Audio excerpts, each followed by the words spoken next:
Good day, viewers. My name is Mr. Sherib, class teacher for year 2. Welcome to Livingsprings Kiddies School online learning platform. Today, on our science, we'll be looking at the human skeleton. And our focus will be on the meaning of skeleton and its type. Now, what do you understand by skeleton? The skeleton is the internal framework of the human body. The internal structure, framework of the human body.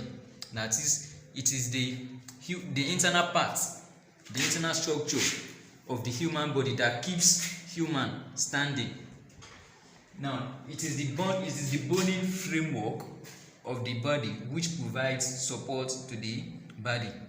That is the bony part of the body, the bony structure that is located inside the body that gives human shape.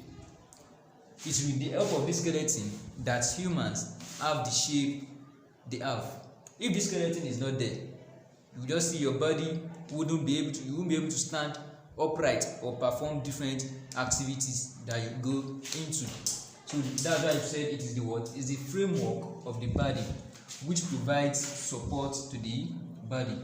Now we've known about the meaning or what a skeleton is called. Let's look at the types. We have the hydrostatic skeleton, exoskeleton.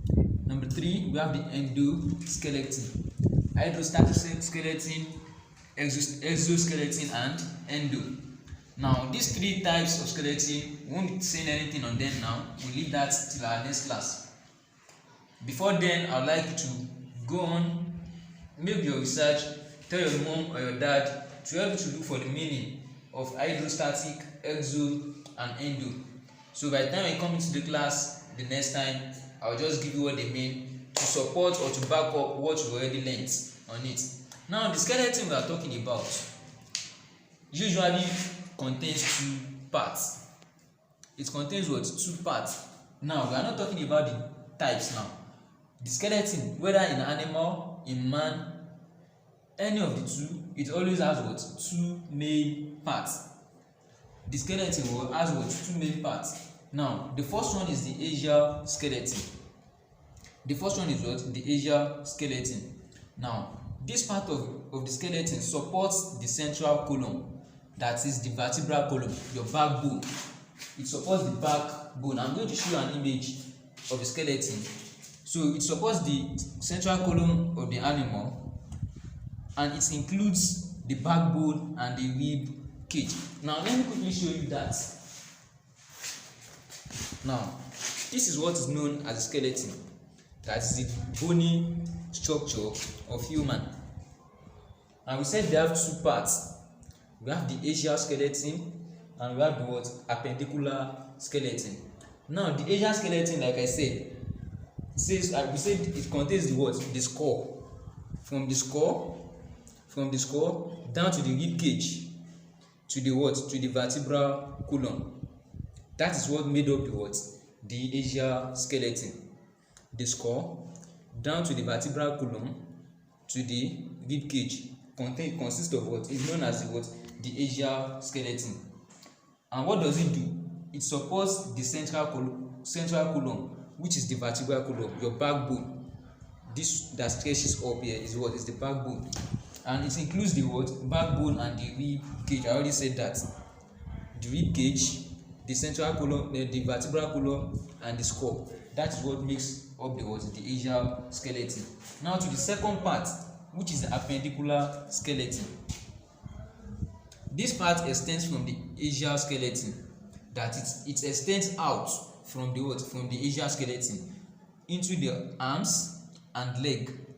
It also includes the shoulder, pelvis, and bones of the arm and leg. Now let me show you that. We said the skull, vertebral column, the rib cage is what? Is the axial skeleton. Now the appendicular skeleton is now an offshoot that it extends from the what? From the axial. Like now, the bones that runs through the arm. The bones that runs through the arm is one of the what? Is one of the appendicular skeleton. The pelvis, this is what is called pelvis. This joint, your waist joint, is also an example. It is located in the what? It's part of the appendicular skeleton, and the bones that runs through your leg to your leg is the what? Is part of what? The appendicular skeleton. So with this, we already know what the axial skeleton is made of: the skull, the vertebral column, and the rib cage. And the appendicular skeleton is made up of what? The arm, the bones that runs out from the rib cage, that is into the arm, into the shoulder, the pelvis, and the bones of the arm and leg. Now with this, we've come to the end of our class today on skeleton. We've known the meaning as the what? As a bony framework of the body that provides supports to it. And I said the types. We are going to be talking more on the types of skeleton in our next class, which are 3 in numbers: hydrostatic, exo, and endoskeleton. We already talked about the parts, the axial skeleton and the appendicular skeleton. But before I go, I would like to leave you with this home drill. We have defined a skeleton. Number 2, list the types of skeleton. And number 3, list the 2 main parts of the skeleton.